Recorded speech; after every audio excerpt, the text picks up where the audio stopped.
Hi, everybody. DUGROZ here with DUGROZ Reports. Today, I'm going to do a breakdown of two different road trips that I took recently, and I'm going to document how I paid for them, the points that I used, and give you a total accounting showing you how I account for my trips so that on a net basis, I pay zero for them. The first trip that I need to account for is a single day that we spent in Indianapolis, Indiana. Here's some background on that. My family went on a church trip back in the middle of March, and fortunately, an anonymous donor paid for that trip for everyone in the church who participated, so I had no out of pocket expenses. That trip ended in the town of Crawfordsville, Indiana, which is not too far from Indianapolis. On the evening of Tuesday, March 12th, we woke up the morning of Wednesday, March 13th in Crawfordsville. To get home, we were on our own, and I decided to add on this one day. Why? Well, I like presidential history, and I've had a recent goal to visit the graves of every single U.S. president, the dead ones at least, and Benjamin Harrison is buried in Indianapolis. In addition to that, we wanted to tour the Indiana State Capitol, which is in Indianapolis, and we did that. It was a good time. I was with my wife and kids on that trip, and it was just sort of a tack-on day, but I need to account for it since it was part of my travels paid for with points and miles. My second RIP trip was when I went to Zeigler, Illinois to view the great solar eclipse of 2024. That was in the early part of the month of April, and I rented a car here in Des Moines, Iowa on April 7th, drove down to Southern Illinois, did the things I wanted to do, and drove back, arriving back on Tuesday the 9th. So it was just a 2-day, 2-night trip. Well, I guess it touched portions of 3 days, but 2 nights in a hotel.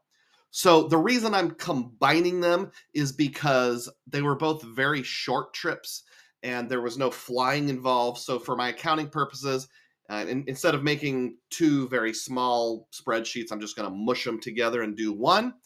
And if you're wondering why I call them RIP trips, it's because it's an acrostic that I've made up when I take these kind of short trips or weekend getaways.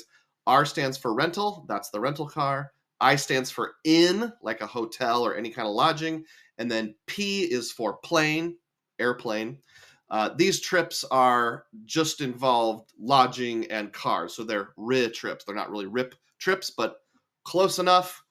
Before we dive in on this particular channel, I talk about finding epic value, including but not limited to credit card rewards for the average American. If that sounds interesting to you, please subscribe to this channel and please click the thumbs up button. Let's run the numbers. A couple things you need to know. First of all, I have a personal rule that travel always pays for itself.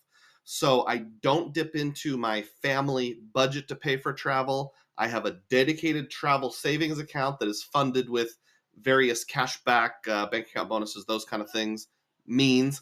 And because of that, I need to account for every single penny that I spend on these trips. That includes food,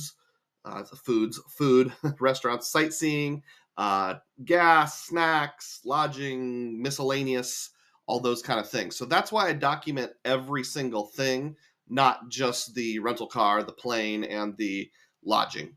Secondly, because I'm combining two trips here, I've done some color coding. Anything that's highlighted in blue is from my Indianapolis trip where we spent the night on the way home in Peoria, Illinois. And anything that's in yellow is from the solar eclipse trip. Of course, solar eclipse, you're looking at the sun is yellow, hence solar eclipse is yellow. So let's go through this by trip. There's not a lot to comment on every single category, but on food, I will mention this McDonald's in Indianapolis is the worst McDonald's I've ever been in my adult life. Just the service was terrible. The food was all screwed up. It took a long time. If you have a chance, look up the Google reviews. Maybe I'll put an identifier somewhere in the description box or on the screen or something. They're almost entertaining. The Sweet Fire Grill was the restaurant inside the Holiday Inn. I have the Aeroplan card issued by Chase, which lets you pay yourself back on travel. So one hack that I frequently do is I will eat, or my family will eat, at the restaurant inside a hotel, charge it to our room, make sure the card on file for incidentals is that Aeroplan card, and then you can actually use points to pay for food, which is hard to do, but in this case, you are able to. And then I will also note the Subway inside Love's, which is a gas station, was interesting because do you ever have the dilemma where you go to a place and you don't know how it's going to code? A Subway that's inside a gas station, will it code as restaurant or will it code as gas? Well, guess what? If you use mobile wallet with your US Bank Altitude Reserve, it doesn't matter. As long as it's tap to pay, you're going to get your 3 points per dollar. And that's what I did in this particular case. In case you're wondering, it coded as gas. Got to always have snacks on a trip, and the only snacks that we bought was just this one notch here. We got all of our gas in one go because we were able to go from Danville, Illinois, all the way home. And our only lodging was one night. We stayed at the Peoria Grand Prairie Holiday Inn. Ended up being a very nice stay. I think I did a shorts video on that. 2 rooms, adjoining rooms. Unfortunately, you can't request adjoining rooms online with Holiday Inn and IHG as far as I know. I've never been able to. But we did call ahead, and they were able to honor that request. If you look down here a little further, I've got this place that says non-cash expenses. I paid for that entirely with points, so you'll see there's zeros here in the cash section, and I used 52,000 IHG points. Remember, that was 2 rooms, one for me and my wife, one for my boys, and that's the whole reason you have points, is to stay in hotels when you need to stay in hotels. Couple miscellaneous things, just probably bought some medicine or I don't know, snacks or something at a CVS. I had to pay for parking on the street when we toured the capital of Indianapolis. So that is all the highlights of that part of the trip. And then I will go over the trip to Zeigler to see the solar eclipse. Some different dining options here. Nothing is noteworthy. Johnson's Corner in Alton, Illinois, which is the same town that I lodged in. It's kind of like a St. Louis suburb. It's on the other side of the Mississippi, though, so it's an Illinois town. One of those restaurants that's like a local restaurant, kind of looks like a dive, but has really good reviews on Google. And I almost saw it from the outside and didn't go in, but I'm really glad I did because I had a tenderloin. It was delicious. It was reasonably priced. That $24 is with my tip. Yeah, definitely worth doing. That's part of the reason I like renting cars as opposed to using Uber or Lyft, is because you get to do spur of the moment stops where you just see a place that might be a good idea, do a quick search of Yelp or Google reviews and yep, let's just go in. You don't have to prearrange it. Suits my set travel style. Of course, snacks were involved. Sometimes I put a comment near Alton or near Quincy just to remember where it was for my own sake. These are all gas station snacks. I will frequently use one credit card for paying for gas and a different one for snacks like water or pop or a candy bar or whatever on the inside, just so that I can break it down more easily. A tip I have for traveling is try to use one credit card for a given category for the whole trip. So don't pay for your gas with multiple cards. Don't pay for your food with multiple cards. Just use one, because when you go back and do the accounting later, it's much easier that way. I'll come back to which cards I used a little later. And then on my way to the solar eclipse, I stayed at a Hampton Inn in Alton, Illinois, called the St. Louis Alton Hampton Inn.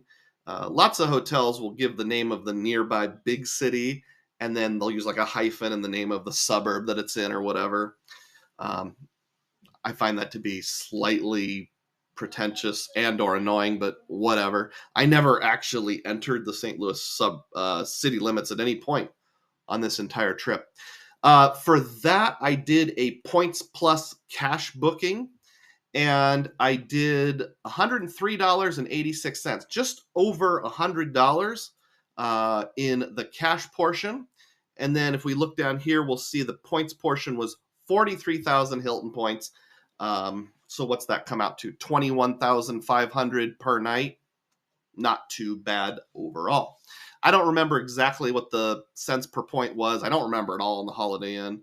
The Hampton Inn, it ended up being somewhere in the neighborhood of about 0.8 of a cent per point, something like that.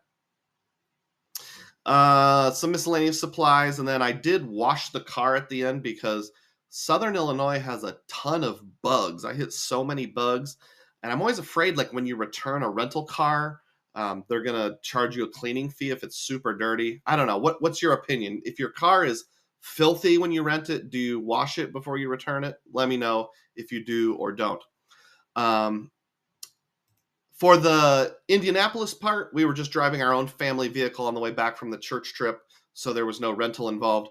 But on the Eclipse trip, I did use Enterprise in Des Moines to rent a car. $216 for a little over 48 hours. Not the best in the world, but not too bad. Could be a lot worse. The total of everything put together was $763.61 for both trips. And I have some strategies to offset that. First of all, the rental car, my Enterprise car rental, when I went to see the Eclipse, went on my US Bank Altitude Reserve, and I used real-time rewards. Now, you might be thinking, hey, DUGROZ, it says here, Enterprise was $216, and this says $516 and change. Why is it $300 more? Well, almost every car rental company will put the initial charge on your credit card for a little more than the cost. Most of the ones I've run into are $200. Enterprise, at least off airport, at just like a non-airport location, is apparently $300 more. And when real-time rewards triggers, it's based on that provisional charge, not the final charge. So what that means is if I use it, and real-time rewards is a feature, if you don't know, where US Bank sends you a text message, you respond to the text message, and you can redeem your points at 1.5 cents per point to great value. I've done lots of videos about the US Bank Altitude Reserve, so look up any of those if you want more details. Anyway, they key it off of that provisional charge, not the final charge. So what that means is I have a big slush fund of an extra $300 to offset my expenses. Remember that meal I had inside the Holiday Inn, $88 that went on my Aeroplan card? Well, after I got back a few days later, I paid myself back at 1.25 cents per point on the Aeroplan side. And since I got transfer bonuses and stuff to move my Chase points over there, it was in the neighborhood of 1.625 cents per point functionally to wipe that charge out. So one of the few ways you can use points to pay for a meal. Cash reimbursements. Maybe this is just a dad thing, but like if I'm traveling with my kids and we stop at a gas station and they're like, Dad, can we get a snack? Can we get a snack? Sometimes I'll say something like, you could pick any snack up to $3, up to $4. And if it's more than that, you have to pay for it yourself. So sometimes my kids will buy like $6 worth of snacks, and I'll say, all right, well, that was $2 more than I let you have, so you have to reimburse me. Those reimbursements came out to a whopping $4. All right, so you'll remember earlier I paid for my Hampton Inn in Alton with points plus cash. Why did I pick a little over $100 for the cash portion? Well, back in the first quarter, I had gotten this Hilton gift card with my Hilton Surpass, and that triggered the $50 credit. Hat tip to Anthony Venture for turning lots of us onto that trick. So when I went to check out, I paid for $50 on this gift card and asked them to put the other $53.86 on my Surpass card. And that also, a few days later, triggered my $50 Surpass credit. So in the first quarter, I bought the gift card and used it in the second quarter. In the second quarter, I had a charge for just over $50 go directly on my Surpass. So I've already used $100 out of my $200 Surpass annual credits. Not too bad. I would rather just have the lower annual fee and no credits, but since they're going to make me play the game, doggone it, I'm going to play the game. So after all those credits, that brings the subtotal to $55.46. So again, remember the goal for me is to get my travel expenses all the way down to zero. So I'm going to transfer $55 and, whoops, typed that slightly wrong, $55.46 out of my travel savings account and into my general family budget. Still, I would say all this, 3 days, two separate trips, 3 days in a hotel, two separate trips for $55.46 out of pocket. Not too shabby. Of course, bringing the final total to $0.00. I said I would tell you which cards I used for which expenses, so here we go. On the Indianapolis trip, for parking, gas, snacks at gas stations, and food, I used the Wells Fargo autograph card because this guy gets 3 points per dollar on all of those categories. The exceptions were the Subway that was inside a gas station. I wasn't sure what it was going to code as, so I used my US Bank Altitude Reserve, except I did it on my Tap to Pay mobile wallet, so I got 3x on that. And then the Sweet Fire restaurant inside the Holiday Inn, I used my Aeroplan card issued by Chase so that I could pay myself back. For the trip to see the solar eclipse, we were already into the current quarter, second quarter, so I used my Chase Freedom Flex for any food because that is currently a 5x rotating category. And actually, since it always gets 2 bonus points, I'm actually pulling in 7 points per dollar on that card for any food. For any gas station snacks where I went inside and paid for snacks, again, I used my US Bank Altitude Reserve, Tap to Pay to get 3x. For any pay at the pump, which would be the actual fuel expenses, I used my City Custom Cash, and they all fell in the same billing period. So since that's my one and only category, I'll be getting 5 City points per dollar on that. As for the lodging in Peoria on the Indianapolis trip, it was entirely a point stay. And then on the solar eclipse trip, when I stayed at the Hampton Inn, mostly points, but there was a cash portion. Again, I used a gift card that I'd bought in first quarter and got my credit. I used my Hilton Surpass for the balance and got a statement credit for all but $3 or so. And going on to miscellaneous, I would have used one of these cards just depending on the situation and how it was dictated. For the car rental on my Eclipse trip, of course, I used the US Bank Altitude Reserve so that I could get my real-time rewards. Also, since it's travel, it codes as 3x. So you're actually double dipping in that particular situation. I hope you enjoy this kind of video, and if you do, please click the thumbs up button. Put a comment letting me know if you have any questions about this. I'll try my best to answer. If you haven't already done so, please consider subscribing to this channel. If you want to see a breakdown of my Eclipse trip, not in terms of the points and miles, but in terms of just the fun things I did, I have an alternate channel called DUGROZ Nostalgia. Just type DUGROZ and the word nostalgia in the search bar. You'll find it there. You can subscribe there. I might put a link up top or maybe down below somewhere if you're looking for that.